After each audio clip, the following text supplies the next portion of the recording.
On commence avec Carleta Young qui a joué aujourd'hui contre le Celta Vigo. Il a même délivré une passe décisive, même si le match s'est terminé sur un nul.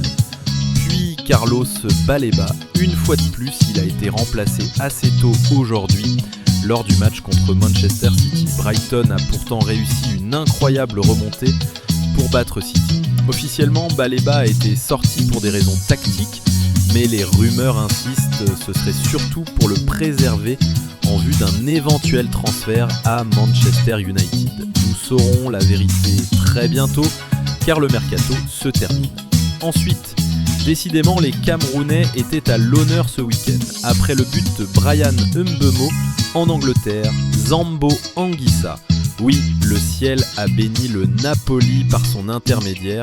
Il a marqué le but de la victoire dans les ultimes minutes du jeu.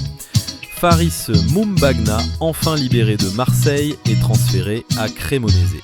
En France, Franck Magri a manqué un penalty qui a finalement été annulé et son équipe a perdu. On note aussi que les rumeurs de transfert s'intensifient autour de lui. Week-end difficile aussi pour Jackson Tchatchoua et Arthur Avom qui ont perdu dans leurs championnats respectifs. En Angleterre, ça ne sent pas bon pour André Onana. Selon des rumeurs, un nouveau gardien pourrait arriver à Manchester United.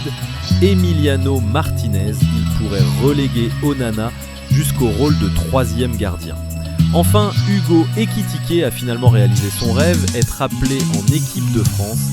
En effet, il remplace Ryan Cherki, Marc Brice, qui disait qu'Ekitike avait échoué, voit aujourd'hui qu'il a finalement réussi à rejoindre l'équipe de France.